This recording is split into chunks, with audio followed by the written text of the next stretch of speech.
Le dernier quart d'heure de Smart Bourse, chaque dernier vendredi du mois, c'est l'occasion de retrouver Michel Remy, économiste associé de SPAC, pour un exercice de décryptage économique. Bonsoir Michel. Bonsoir. Merci beaucoup d'être avec nous. On décrypte un ou des concepts économiques avec vous chaque mois. On va parler de finances publiques, on va parler des déficits et des dettes au pluriel pour essayer de rappeler un petit peu ce qui se cache derrière tous ces concepts. Parce que c'est le moment des pestables, comme on dit, des programmes de stabilité. La France a envoyé le sien. Bruno Le Maire, Gabriel Attal ont communiqué sur le programme de la trajectoire de stabilité financière de la France sur les 5 prochaines années. Ça appelle un petit commentaire ou pas d'ailleurs, Michel ? Ça va être un exercice très difficile d'arriver à joindre les deux bouts parce qu'il faut une forte croissance et ça pose des problèmes. Donc, bon, il t'a souhaité, bien sûr.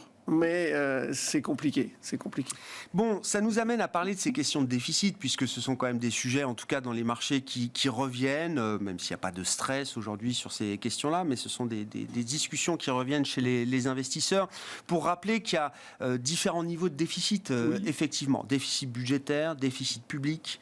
On retrouve également différentes manières de mesurer la dette d'un pays, la dette de l'État, la dette extérieure du pays, la dette publique.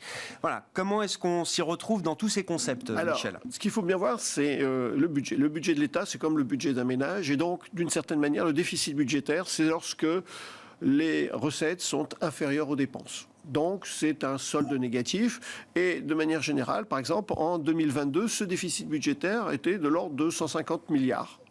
d'euros. Alors, le déficit public, c'est en fait nos engagements européens font que pour mesurer le fait de l'endettement de l'État, en fait, on va prendre la dette de l'État, mais également aussi les collectivités territoriales, les organismes de sécurité sociale. En fait, ça répond à l'idée, c'est que c'est pas l'État qui s'engage, mais il est caution. Donc, ça peut, on ne sait jamais s'il y a des problèmes. Donc, dans ce cadre-là, eh bien, ce déficit s'est monté à 125 milliards à fin 2022. Donc, c'est pas si mal que ça. Et alors maintenant, il y a la dette. La dette de l'État, toujours la même chose. La dette de l'État, c'est la somme des déficits budgétaires au cours des ans. OK ? Et ce qu'il faut bien voir, c'est qu'aujourd'hui, elle s'étalonne à peu près à 1300 milliards d'euros et elle est détenue à peu près pour moitié par les non-résidents. Donc, c'est d'un certain côté, c'est la confiance. C'est un indicateur de confiance de l'extérieur, on va dire ça. Et à côté de cela, on va avoir la dette extérieure. La dette extérieure, c'est en fait l'argent que tous les agents économiques français doivent à l'extérieur, c'est-à-dire les ménages, les entreprises, l'État. Et donc, tout cela, ça fait la dette extérieure. Et puis, la dette publique, c'est comme le déficit public, eh bien, c'est l'ensemble, en fait, des engagements de l'État, des administrations, etc. Et à fin 2022, elle était à 2950 milliards. C'est cet indicateur qui est tenu notamment par l'Union européenne, par les médias également. Et ça équivaut à peu près à 112% du PIB, mais surtout pour les Français, parce que je pense que c'est ça qu'il convient de comprendre, c'est que ça correspond à peu près à 43 000 euros par habitant. C'est-à-dire de l'enfant qui vient de naître jusqu'à celui qui va décéder dans quelques instants. Quand on parle de finances, tout est toujours une question d'équilibre, de mesure en la matière. L'Europe a ses règles, évidemment, même si elles sont souvent transgressé. Ça a été le cas pendant toute la période Covid, avec un feu vert, une autorisation générale de la Commission européenne de ce point de vue-là, qui d'ailleurs est en train de proposer aujourd'hui un nouveau cadre budgétaire avec une séquence de discussion et de négociations politiques qui va nous emmener sans doute très très loin de ce point de vue-là. Mais est-ce qu'on peut rappeler les règles actuelles censées être en vigueur, qui sont suspendues aujourd'hui, mais qui sont toujours officiellement en vigueur, Michel ? Voilà, donc le fait que lorsqu'on est rentré dans l'Union européenne, on est rentré par le traité de Maastricht. Le traité de Maastricht a défini notamment 5 critères de convergence, ce qu'on appelle les critères de Maastricht. En fait, on a dit, bien que les économies soient hétérogènes, on va les faire se ressembler. Donc, c'est similaire. Et donc, l'idée, c'est de ressembler à 5 critères essentiels. Et parmi ces 5 critères, il y en a 2 qui concernent les finances publiques. Le premier, c'est que le déficit public ne doit pas excéder 3% du PIB, sauf circonstances exceptionnelles. Et puis, la dette publique qui ne doit pas dépasser 60% du PIB.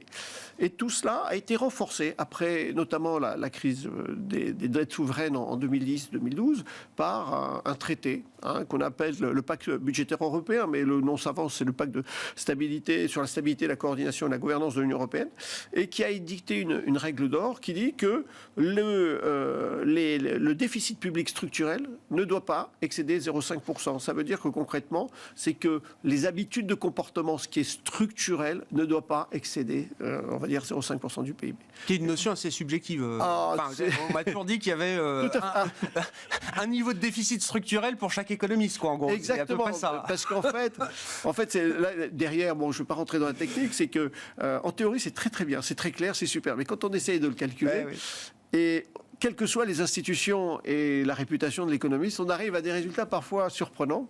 Et donc, ça pose problème. Donc, l'idée, c'est de se situer, c'est où se trouve-t-on au niveau du cycle. Est-ce qu'on est en bas de cycle et qu'on est là? Donc, ça pose des problèmes.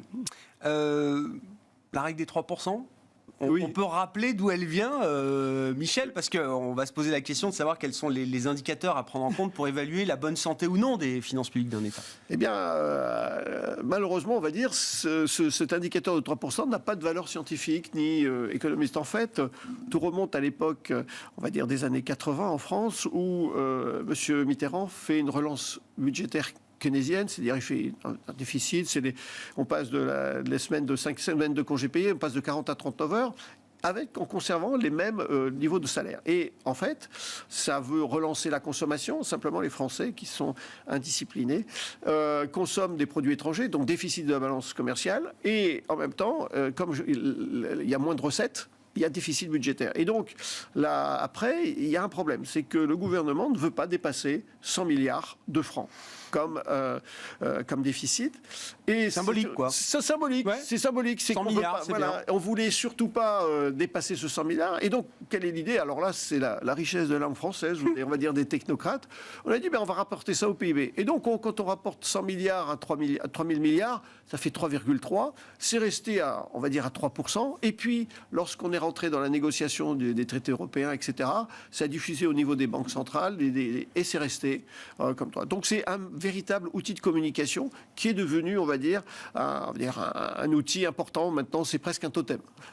Qu'est-ce qu'il faut regarder derrière le seul niveau de la dette publique et du ratio dette sur PIB pour évaluer la qualité ou la soutenabilité, comme on dit, d'un État aujourd'hui en matière de finances publiques? Alors, il y a plusieurs paramètres, mais on peut en retenir 4 ou 5, on va dire. La première des choses, bien sûr, c'est le coût. C'est à quel coût peut-on s'endetter? Et par exemple, aujourd'hui, si vous voulez prêter au Venezuela, les marchés price le coût de l'endettement à 10 000%. Ça veut dire que déjà, c'est même pas personne ne va lui prêter, mais on dit c'est le prix des liquidités. Donc déjà, c'est un indicateur. Deuxième chose également, c'est la capacité à lever l'impôt. Donc ça, c'est en théorie également, parce que par exemple, quand on regarde les prélèvements obligatoires en France, ils sont de l'ordre de 45%. L'Union européenne, c'est 40%, mais les États-Unis, c'est 25% à peu près. Donc, est-ce qu'on peut rajouter un autre impôt? Et là, ça coince parfois. Après, il y a également la qualité de la dépense publique. C'est-à-dire, est-ce que ça va être une dépense, on va s'endetter productive ou pas? Bravo, financement. non, mais tout à fait.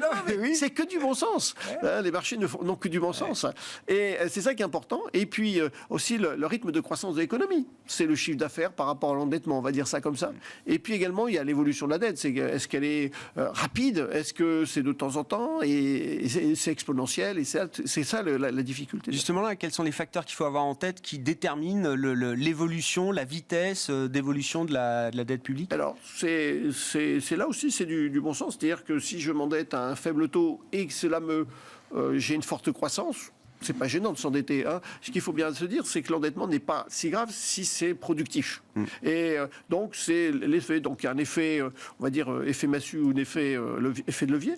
Et puis, deuxième chose, et donc, si on a un effet de massue, c'est ce qu'on appelle en économie l'effet boule de neige. C'est-à-dire que les déficits amènent les autres déficits. Et puis, le deuxième, c'est quelque chose un peu plus technique, c'est le solde public primaire, c'est-à-dire, c'est en gros pratiquement le solde structurel, c'est-à-dire hors intérêt d'État, des intérêts de la dette, pardon, à quel niveau se situe. Et là, c'est important parce que, par exemple, si j'ai beaucoup de fonctionnaires ou au moins, la masse salariale est toujours une charge fixe qui est très importante dans toute entreprise, donc même pour l'État. Et donc, ça pose un problème de cette nature. Alors, ce qu'il faut bien voir, c'est que ce niveau-là, c'est que il n'y a pas de, on va dire, de seuil. Il y a des travaux là-dessus. Exactement. Mais au final, en termes pratiques, on voit que des pays peuvent avoir le même niveau d'endettement, certains plus que d'autres, pourtant jugés solvables, quand d'autres, avec des niveaux d'endettement inférieurs, sont parfois jugés par les marchés ou illiquides ou insolvables. Ah oui, c'est ça qui est important. Quand on va prendre les pays développés, on va dire la Chine, le Japon, excusez-moi. On pourrait presque mettre la Chine. On va dire le Japon, il est à 265% du PIB. Les États-Unis, c'est 130, l'Allemagne, c'est 70, et ils sont jugés solvables. Et lorsqu'on s'aperçoit par exemple de la crise des crises des dettes souveraines, la Grèce n'était que, on va dire, que de 146% du PIB. Donc, et pourtant, il y a eu une grande instabilité. Ce qu'il faut bien voir, c'est qu'il y a d'autres paramètres. Sur la crise des dettes souveraines, les marchés n'aiment pas être surpris. Et le fait des élections législatives, qui d'un seul coup, le papa Andrew a dit oui, finalement, les chiffres qu'on vous a donnés sont faux et voici les vrais, on n'aime pas. C'est comme si vous apprenez... Question de confiance, de crédibilité. Tout à fait, et tout à fait. Et c'est ça qui est très important, c'est la confiance toujours. Un mot rapide pour finir, parce que c'est une institution que vous connaissez bien. Quel est le rôle de la Banque de France, justement, sur ces questions et ces sujets de dette publique, Michel ? Alors, ce qui est très important, c'est que l'Union européenne édicte que les banques centrales nationales ne doivent pas soutenir l'endettement des pays, on va dire. Et donc, en France, la dette de l'État est gérée par une agence qui s'appelle l'Agence France Trésor et tout. Malgré tout, ce qu'il faut bien voir, c'est que lorsque l'Agence France Trésor va s'endetter, on va dire, au nom de l'État, eh bien, c'est la Banque de France qui va, on va dire, organiser les ventes aux enchères, les adjudications. Également aussi, elle met à jour les statistiques. Et puis également aussi, eh bien, elle est teneur de compte, c'est-à-dire c'est elle qui reçoit l'argent et qui le met à la disposition. Mais elle ne prête pas, on va dire, à l'État, sur ce qui est très important. Merci beaucoup, Michel, pour ce cours d'éducation sur ces notions de finances publiques très importantes à rappeler en ce moment particulièrement. Michel Remy, économiste associé de SPAC, avec nous chaque dernier vendredi du mois pour ce décryptage éco dans le dernier quart d'heure de Smart Bourse. Voilà pour cette édition ce soir. Très bon week-end à toutes et à tous. On se retrouve mardi à 12h30 en direct.